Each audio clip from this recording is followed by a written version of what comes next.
তো আপনারা হয়তো অনেকেই চাইছেন ভোটার কার্ডের দুটি পদবি ইউজ করবেন, কিন্তু সঠিক ডকুমেন্ট না হওয়ার কারণে বা না থাকার কারণে কিন্তু আপনারা সেই কাজটি করতে পারছেন না। এই সমস্যা বিশেষ করে তাদের ক্ষেত্রে হয় যারা বিবাহিত মহিলা রয়েছেন, তারা কিন্তু চাইছেন যে বাবার বাড়ির যে পদবি রয়েছে এবং শ্বশুর বাড়ির যে পদবি, সেই দুটি পদবি সব রকম ডকুমেন্টে থাকুক। তো ভোটার কার্ডে আপনারা কিভাবে দুটি পদবি নিয়ে আসবেন, তাও সিম্পল ডকুমেন্ট দিয়ে, যে ডকুমেন্ট আশা করি প্রত্যেকের কাছেই রয়েছে, বা চাইলে কিন্তু এই ডকুমেন্ট আপনারা বাড়িতেও তৈরি করতে পারেন।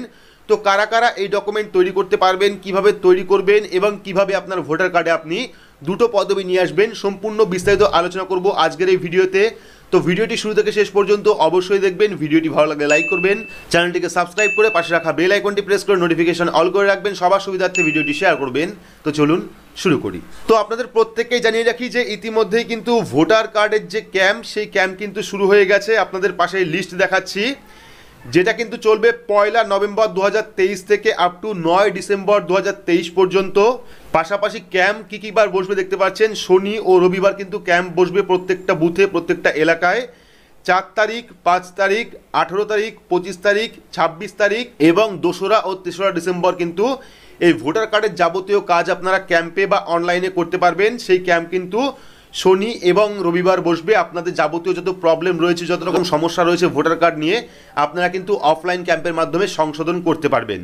তো এইবার কথা হচ্ছে, যারা যারা চাইছেন যে ভোটার কার্ডে দুটো পদবি আসুক বা ভোটার কার্ডে আপনি দুটো পদবি নিয়ে আসবেন, সেক্ষেত্রে আপনারা চাইলে অনেকগুলি ডকুমেন্ট রয়েছে, যেমন আপনার ম্যারেজ রেজিস্টার, যে অর্থাৎ বিবাহ রেজিস্ট্রেশন যে সার্টিফিকেট, চাইলে আপনারা ম্যারেজ রেজিস্ট্রেশন সার্টিফিকেট দিয়ে করতে পারেন।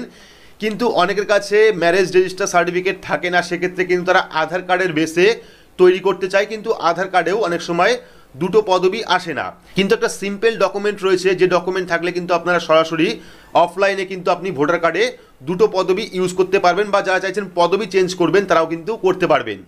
তো সেই ডকুমেন্টটা হলো পোলিও কার্ড।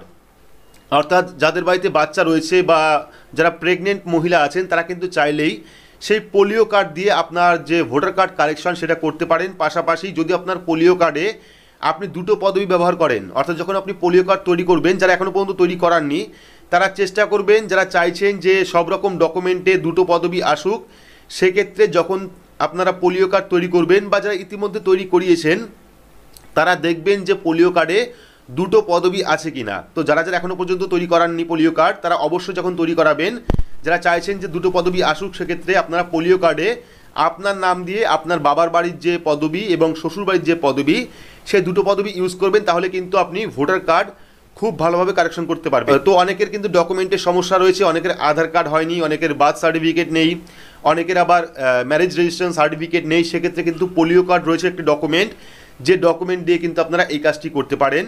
তো যারা যারা চাইছেন যে শুধুমাত্র সিঙ্গেল পদবি রয়েছে, ডবল পদবি নেই, সেক্ষেত্রে কিন্তু চাইলে আপনারা পোলিও কার্ডের মাধ্যমে এই ডবল পদবি আপনার ভোটার কার্ডে আনতে পারেন। তো অনেকে কমেন্ট করছিলেন যে কীভাবে আমরা ডবল পদবি নিয়ে আসবো বা ডবল পদবির জন্য কোন কোন ডকুমেন্ট লাগতে পারে।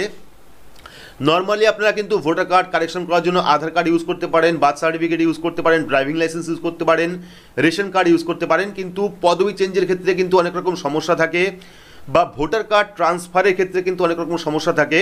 সেই রকম যাবতীয় সমস্যার ভিডিও কিন্তু আমরা করে রেখেছি, যে কীভাবে আপনারা ভোটার কার্ড ট্রান্সফার করবেন অনলাইন থেকে, বা ভোটার কার্ড কীভাবে কারেকশন করতে হয়, কী কী ডকুমেন্ট লাগে, বিস্তারিত ভিডিও আমাদের চ্যানেলে পেয়ে যাবেন, গিয়ে দেখে নেবেন। আর আপনারা এখন থেকে যারা যারা নতুন ভোটার কার্ডের জন্য আবেদন করবেন, তারা অনলাইন বা অফলাইন করতে পারেন। ভোটার কার্ডের যে কারেকশান, সেটাও আপনারা অনলাইন অফলাইন করতে পারেন। ভোটার কার্ড ডিলিটেশন, সেটাও কিন্তু আপনারা অনলাইন অফলাইন করতে পারেন। পাশাপাশি ভোটার কার্ডের যাবতীয় সংশোধন বা ট্রান্সফার কিন্তু আপনারা অনলাইন বা অফলাইন করতে পারেন। সেই কাজ কিন্তু শুরু হয়ে গেছে। আর ক্যাম্পের ডেট আমি দেখিয়ে দিলাম, সেই ক্যাম্পের ডেটে বা ক্যাম্পের যে দিন বসবে, সেদিন গিয়ে কিন্তু আপনারা অফলাইনের মাধ্যমে যাবতীয় ভোটার কার্ডের কারেকশন বা নতুন ভোটার কার্ড তৈরি করতে পারেন। তো আশা করছি বিস্তারিত জানাতে পেরেছি যে যারা দুটো পদবি ইউজ করতে চায় সমস্ত ডকুমেন্টে, সেক্ষেত্রে তারা কীভাবে করবে। তো এখানে আরও একটা কথা বলে রাখি, যদি আপনার ভোটার কার্ডে দুটো পদবি আসে, সেক্ষেত্রে কিন্তু আপনি সেই ভোটার কার্ড দিয়েই যাবতীয় যে ডকুমেন্ট, সেই ডকুমেন্টগুলি কালেকশন করতে পারবেন। সেক্ষেত্রে কিন্তু প্রত্যেকটা ডকুমেন্টে আপনি দুটো পদবি চেঞ্জ করতে পারবেন বা আনতে পারবেন কারেকশন করে। তো এই ছিল আজকে গুরুত্বপূর্ণ একটি আপডেটটি আপনাদের কেমন লাগলো অবশ্যই কমেন্ট বক্সে কমেন্ট করে জানাবেন। ভিডিওটি ভালো লাগলে লাইক করবেন, চ্যানেলটিকে সাবস্ক্রাইব করে পাশে রাখা বেল আইকনটি প্রেস করে নোটিফিকেশন অল করে রাখবেন, সবার সুবিধার্থে ভিডিওটি শেয়ার করবেন। তো আজকের মতো এইটুকুই, ধন্যবাদ।